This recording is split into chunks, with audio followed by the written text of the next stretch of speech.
Hello everyone, welcome back to Dhriti diaries. How are you all? So ಇವತ್ತು ನಾವು paneer butter masala ಮತ್ತು butter ನಾನ್ನ ಮಾಡ್ತಾಯಿದ್ದೀವಿ. ಬನ್ನಿ ನೋಡೋಣ ಹೇಗೆ ಮಾಡೋದು ಅಂತ. ಮೊದಲಿಗಾಗಿ ಬಟರ್ ನಾನ್ನ ಮಾಡೋದಕ್ಕೆ ಒಂದು ಮಿಕ್ಸಿಂಗ್ ಬೌಲ್ನ ತೊಗೊಂಡು 3-4 ಕಪ್ಪಷ್ಟು ಮೈದಾ ಅಥವಾ ಆಲ್ ಪರ್ಪಸ್ ಫ್ಲೋರ್ ಅಂತೀವಿ, ಅದನ್ನು ಹಾಕೋಬೇಕು. ಇದು 3-4 ಜನಕ್ಕೆ ಸಾಕಾಗುತ್ತೆ. ಹಾಗೆ ಇದಕ್ಕೆ ರುಚಿಗೆ ತಕ್ಕಷ್ಟು ಉಪ್ಪು ಹಾಕಿ ಮತ್ತು 1 table spoon baking powder, soda ಅಲ್ಲ ಪೌಡರ್ ಹಾಕ್ಕೊಂಡು 2 to 3 table spoon cooking oil, ಹಾಗೆ 2 ಟೇಬಲ್ ಸ್ಪೂನು ಮೊಸರು ಹಾಕ್ಕೊಂಡು ಅರ್ಧ ಚಮಚ ಸಕ್ಕರೆ ಪುಡಿ ಹಾಕ್ಕೊಂಡು ಚೆನ್ನಾಗಿ ಮಿಕ್ಸ್ ಮಾಡ್ಕೋಬೇಕು. ಅದಾದಮೇಲೆ ಸ್ವಲ್ಪನೇ ನೀರು ಹಾಕ್ಕೊಂಡು ಕಲಿಸ್ಕೊತಾ ಹೋಗಿ. ಇದಕ್ಕೆ 1 ಲೋಟ ಅಷ್ಟು ನೀರು ಬೇಕಾಗುತ್ತೆ. ಇದನ್ನು ಸೇಮ್ ಚಪಾತಿ ಹೆಂಗೆ ಕಲಿಸ್ಕೋತೀವೋ ಹಾಗೆ ಕಲಿಸ್ಕೋಬೇಕು. ಚೆನ್ನಾಗಿ ಕಲಿಸ್ಕೊಂಡು ನೀಡ್ ಮಾಡಬೇಕು. ಎಲ್ಲ ಕಲಿಸ್ಕೊಂಡು ಅದಾದಮೇಲೆ ಸ್ವಲ್ಪ ಅದರ ಮೇಲೆ ಎಣ್ಣೆ ಹಾಕ್ಕೊಂಡು ಈ ಥರ ಹೀಗೆ ನೀಡ್ ಮಾಡ್ತಾಯಿರಿ 2-3 ನಿಮಿಷ. ನೋಡಿ ಈ ಥರ ಸಾಫ್ಟಾಗಿ ರೆಡಿಯಾಗಿದೆ. ಇದೀಗ 30 ನಿಮಿಷ ರೆಸ್ಟ್ ಮಾಡಬೇಕು. ಈಗ ಪನ್ನೀರ್ ಬಟರ್ ಮಸಾಲ ಮಾಡೋದಕ್ಕೆ 2 tomato, 2 onion, 10 to 12 close of garlic, 3 inch ginger ಹಾಕ್ಕೊಂಡು ಜಿಂಜರು, ಗಾರ್ಲಿಕ್ಕು ಮತ್ತು ಆನಿಯನ್ನ ಒಂದು ಸರ್ತಿ ಹಾಕ್ಕೊಂಡು ಮಿಕ್ಸಿ ಮಾಡಿ ರೆಡಿ ಮಾಡಿ ಪಕ್ಕದಲ್ಲಿ ಇಟ್ಕೊಳ್ಳಿ. ನೋಡಿ ಈ ಥರ ಹಾಕೋಬೇಕು. ಅದಾದಮೇಲೆ ಟೊಮ್ಯಾಟೊನ ಸಪ್ರೇಟ್ಲಿ ಗ್ರೈಂಡ್ ಮಾಡಿಕೊಂಡು ಇಟ್ಕೊಳ್ಳಿ. ಇದನ್ನು ಗ್ರೈಂಡ್ ಮಾಡೋಕ್ಕೆ ಯಾವುದೇ ನೀರು ಹಾಕ್ಕೊಂಡಿಲ್ಲ, ಅದು ಹಾಗೆ ಪೇಸ್ಟ್ ಮಾಡಿರೋದು. ಈಗ ಒಂದು ಕಡಾಯಿಗೆ 3 to 4 tablespoons of cooking oil ಹಾಕಿ 2 ಪಲಾವ್ ಎಲೆ, 2 ಪಲಾವ್ ಎಲೆ ಹಾಕಬೇಕು. ಅದಾದಮೇಲೆ ಅರ್ಧ ಚಮಚ ಜೀರಿಗೆ ಮತ್ತು ನಾವು ಗಾರ್ಲಿಕ್ಕು, ಆನಿಯನ್ನು ಮತ್ತು ಜಿಂಜರ್ನ ಪೇಸ್ಟ್ ಮಾಡಿದ್ವಲ್ಲ ಅದನ್ನು ಆ್ಯಡ್ ಮಾಡಿ ಅದನ್ನು ಚೆನ್ನಾಗಿ ಫ್ರೈ ಮಾಡ್ತಾ ಇರಬೇಕು. ನೋಡಿ ಈ ಥರ ಫ್ರೈ ಆದಮೇಲೆ ಅದು ಚೆನ್ನಾಗಿ ಈಗ ಟೊಮ್ಯಾಟೊ ಪೇಸ್ಟ್ನ ಹಾಕಬೇಕು. ಟೊಮ್ಯಾಟೊ ಪ್ಯೂರಿನ ಆ್ಯಡ್ ಮಾಡಿ ಈ ಸ್ಟೇಜಲ್ಲಿ. ಮತ್ತು ಇದೂ ಚೆನ್ನಾಗಿ ಫ್ರೈ ಆಗಿ ಹಿಂಗೆ ಎಣ್ಣೆ ಬಿಟ್ಕೋಬೇಕು. ಸ್ವಲ್ಪ ಉಪ್ಪಾಕಿ ಬೇಯಿಸಿದ್ರೆ ಅದು ಚೆನ್ನಾಗಿ ಬೇಯುತ್ತೆ. ಟೊಮೆಟೊ ಪ್ಯೂರಿ ಚೆನ್ನಾಗಿ ಬೆಂದ ಮೇಲೆ ಈ ಥರ ಥಿಕ್ಕಾಗುತ್ತೆ.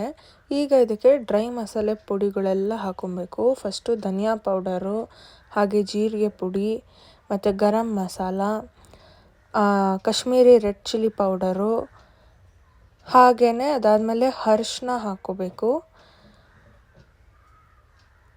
ಆಮೇಲೆ ಸ್ವಲ್ಪ ನಾರ್ಮಲ್ ರೆಡ್ ಚಿಲ್ಲಿ ಪೌಡರ್ ಹಾಕ್ಕೊಂಡು ಚೆನ್ನಾಗಿ ಅದು ಬೇಯಿಸ್ಕೊಬೇಕು, ಅದು ರಾ ಸ್ಮೆಲ್ ಹೋಗೋವರೆಗೂ. ಈಗ 1 ಲೋಟ ಅಷ್ಟು ನೀರು ಹಾಕ್ಕೊಂಡಿದ್ದೀವಿ. ಇದನ್ನು ಗ್ರೇವಿ ಕನ್ಸಿಸ್ಟೆನ್ಸಿ ಮಾಡ್ಕೊಳ್ಳೋಕ್ಕೆ ನೀರು ಹಾಕ್ಕೊಂಡು ಚೆನ್ನಾಗಿ ಆಡಿಸಿ. ಈಗ ಆ ಪಲಾವ್ ಎಲ್ಲ ತೆಗೆದುಬಿಡಿ, ಅದರದ್ದು ಕೆಲಸ ಮುಗೀತು. ಇದು ಕುದೀತಾ ಇರೋಗೆ ನಾವು ಪನ್ನೀರ್ ಹಾಕಬೇಕು. ಪನ್ನೀರನ್ನ ಫಸ್ಟೇ ಕಟ್ ಮಾಡಿ ಬಿಸಿ ನೀರು ಮತ್ತು ಉಪ್ಪಲ್ಲಿ ನೆನೆಸಿಡಬೇಕು. ಆವಾಗ ಅದು ಸಾಫ್ಟ್ ಆಗುತ್ತೆ, ಚೂಯಿ ಟೆಕ್ಸ್ಚರು ಮತ್ತು ರಬ್ಬರಿ ಟೆಕ್ಸ್ಚರ್ ಬರಲ್ಲ. ಆಗ ಮಾಡಿ ಇದಕ್ಕೆ ಹಾಕ್ಕೊಂಡು ರುಚಿಗೆ ತಕ್ಕಷ್ಟು ಉಪ್ಪು ಹಾಕಿ ನಿಧಾನಕ್ಕೆ ಕೈ ಆಡಿಸ್ಬೇಕು. ಹಾಗೆ ಅದನ್ನು ಚೆನ್ನಾಗಿ ಕುದಿಯೋಕ್ಕೆ ಬಿಡಬೇಕು. ಈಗ ಇದಕ್ಕೆ ರೋಸ್ಟ್ ಮಾಡಿರೋ ಸೋಫ್ ಪುಡಿನ ಹಾಕಿದ್ದೀವಿ. ಹಾಗೆ ಇದಕ್ಕೆ ಕ್ರೀಮಿ ಮತ್ತು ರಿಚ್ ಟೆಕ್ಸ್ಚರ್ ಕೊಡೋದಕ್ಕೆ ಸ್ವಲ್ಪ ಗೋಡಂಬಿನ ಬಿಸಿ ನೀರಲ್ಲಿ ನೆನೆಸಿಡಿ. ಅದಕ್ಕೆ 2-3 ಪನ್ನೀರ್ ಪೀಸ್ ಹಾಕ್ಕೊಂಡು ಚೆನ್ನಾಗಿ ರುಬ್ಕೊಂಡ್ಮೇಲೆ ಕ್ರೀಮ್ ಥರ ಆಗುತ್ತೆ, ಅದನ್ನು ಹಾಕ್ಕೊಳ್ಳಿ. ಅದು ಪಲ್ಯನ ಥಿಕ್ಕನ್ ಮಾಡಿ ಒಂದು ಕ್ರೀಮಿ ಕನ್ಸಿಸ್ಟೆನ್ಸಿ ಮತ್ತು ಟೆಕ್ಸ್ಚರ್ ಕೊಡುತ್ತೆ.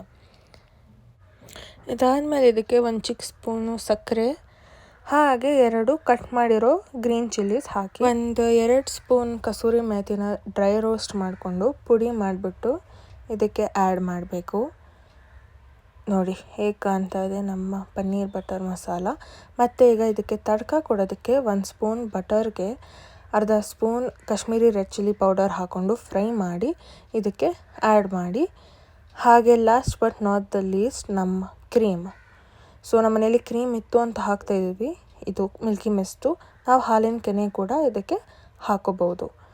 ನೋಡಿದ್ರಲ್ಲ ನಮ್ಮ ಪನ್ನೀರ್ ಬಟರ್ ಮಸಾಲ ರೆಡಿಯಾಗಿದೆ ಅಂತ. ಇದನ್ನು 1-2 ನಿಮಿಷ ಲೋ ಫ್ಲೇಮಲ್ಲಿಟ್ಟು ಗ್ಯಾಸ್ ಆಫ್ ಮಾಡಿದ್ರೆ ಆಯಿತು. ಈಗ ನಾವು ಬಟರ್ ನಾನ್ನ ರೆಡಿ ಮಾಡ್ಕೊಳ್ಳೋಣ. ಅದು ಹಿಟ್ಟು ಈಗ ಚೆನ್ನಾಗಿ ರೆಸ್ಟ್ ಆಗಿದೆ. ಗ್ಯಾಪಲ್ಲಿ ನಾವು ಪಲ್ಯನ ರೆಡಿ ಮಾಡ್ಕೊಂಡಿದ್ವಲ್ಲ, ಸೊ ನಾವು ಯಾವತ್ತಿದ್ರೂ ಹಿಟ್ಟನ್ನ ಫಸ್ಟ್ ಕಲಿಸ್ಕೊತೀವಿ, ಅದಾದಮೇಲೆ ಪಲ್ಯ ಮಾಡಿದ್ರೆ ಅದು ಹಿಟ್ಟು ಚೆನ್ನಾಗಿ ನೆಂದು ರೆಸ್ಟ್ ಆಗಿರುತ್ತೆ. ಈಗ ಸೇಮ್ ಚಪಾತಿ ಮಾಡೋ ರೀತಿಯೇ ಒಂದು ಉಂಡೆ ತೊಗೊಬೇಕು, ಮೈದಾಲಿ ಡಸ್ಟ್ ಮಾಡಬೇಕು, ಆದರೆ ಶೇಪ್ ಮಾತ್ರ ಬೇರೆ ಅಷ್ಟೇ. ಇದು ಓವಲ್ ಶೇಪಲ್ಲಿ ರೋಲ್ ಮಾಡಬೇಕು ನಾವು. ಯಾಕೆಂದರೆ ಸಾಮಾನ್ಯವಾಗಿ ರೆಸ್ಟೋರೆಂಟ್ಸು ಮತ್ತು ಎಲ್ಲ ಕಡೆ ಬಟರ್ ನಾನ್ ಅಂದರೆ ಓವಲ್ ಶೇಪಲ್ಲಿ ಇರುತ್ತೆ. ಹೀಗೆ ನಾವು ಓವಲ್ ಶೇಪಲ್ಲಿ ವಿಡಿಯೋ ತೋರಿಸಿರೋ ಥರನೇ ಮಾಡಿ, ಅದಾದಮೇಲೆ ಅದರ ಮೇಲೆ ನಾವು ಬ್ಲ್ಯಾಕ್ ಸೆಸಮೆ ಸೀಡ್ಸ್ ಕರಿ ಎಳ್ಳನ್ನು ಹಾಕ್ತಾಯಿದ್ದೀವಿ. ಈಗ ಚೆನ್ನಾಗಿ ಕಾದಿರಬೇಕು ಹೆಂಚು ಮಾತ್ರ. ಅದಕ್ಕೆ ಕಾದಿರೋ ಹೆಂಚು ಮೇಲೆ ಇದನ್ನು ಹಾಕ್ಕೊಂಡು ಎರಡೂ ಕಡೆ ಚೆನ್ನಾಗಿ ಬೇಯಿಸ್ಕೋಬೇಕು. ಇದನ್ನು ಬೇಯಿಸೋದಕ್ಕೆ ನಾವು ಯಾವುದೇ ಎಣ್ಣೆ ಅಥವಾ ತುಪ್ಪ ಅಥವಾ ಬೆಣ್ಣೆ ಹಾಕ್ತಾಯಿಲ್ಲ, ಹಾಗೆ ಅದನ್ನು ಬೇಯಿಸ್ಕೋಬೇಕು ಡ್ರೈ ಆಗಿ. ನೋಡಿ ಈ ಥರ ಚೆನ್ನಾಗಿ ರೋಸ್ಟ್ ಆಗಬೇಕು, ಆವಾಗಲೇ ರುಚಿ ತುಂಬ ಚೆನ್ನಾಗಿರುತ್ತೆ. ಚೆನ್ನಾಗಿ ಅದು ರೋಸ್ಟ್ ಆದಮೇಲೆ ತೆಗೆದಿಟ್ಕೊಳ್ಳಿ. ಈಗ ಇದರ ಮೇಲೆ ಬಟರ್ನ ಸ್ಪ್ರೆಡ್ ಮಾಡ್ಕೊಳ್ಳಿ. ಸೊ ನಮ್ಮ ಬಟರ್ ನಾನ್ ಅಲ್ವಾ, ಚೆನ್ನಾಗಿ ನಿಮ್ಗೆ ಎಷ್ಟು ಬೇಕೋ ಅಷ್ಟು ಬೆಣ್ಣೆ ಹಾಕ್ಕೊಳ್ಳಿ. ಬಟರ್ನ ಅವಾಯ್ಡ್ ಮಾಡಬೇಕು ಅಂದ್ಕೊಂಡಿರೋರು ಅದನ್ನು ಹಾಗೇನೂ ತಿನ್ಬೋದು, ಟೆಕ್ಸ್ಚರ್ ಮಾತ್ರ ತುಂಬ ಸಾಫ್ಟಾಗಿರುತ್ತೆ. ಸೊ ನೋಡಿ, ನಮ್ಮ ಬಟರ್ ನಾನ್ ಮತ್ತು ಪನ್ನೀರ್ ಬಟರ್ ಮಸಾಲ ರೆಡಿಯಾಗಿದೆ. ಈ ರೆಸಿಪಿನ ಸಾಮಾನ್ಯವಾಗಿ ಎಲ್ಲರೂ ಮಾಡ್ತಾರೆ ಅನಿಸುತ್ತೆ, ಆದರೆ ನಮ್ಮ ಮನೇಲಿ ಯಾವ ರೀತಿ ನಾವು ಮಾಡ್ತೀವಿ ಅಂತ ಈ ವ್ಲಾಗಲ್ಲಿ ತೋರಿಸ್ತಾ ಇದ್ದೀನಿ. ಈ ವಿಡಿಯೋ ನಿಮಗೆ ಇಷ್ಟ ಆಯಿತು ಅಂತ ಅನ್ಕೋತೀನಿ. ಇಷ್ಟ ಆಗಿದರೆ ಲೈಕ್, ಶೇರ್ ಮತ್ತು ಸಬ್ಸ್ಕ್ರೈಬ್ ಮಾಡಿ ನನ್ನ ಚಾನಲ್ಗೆ.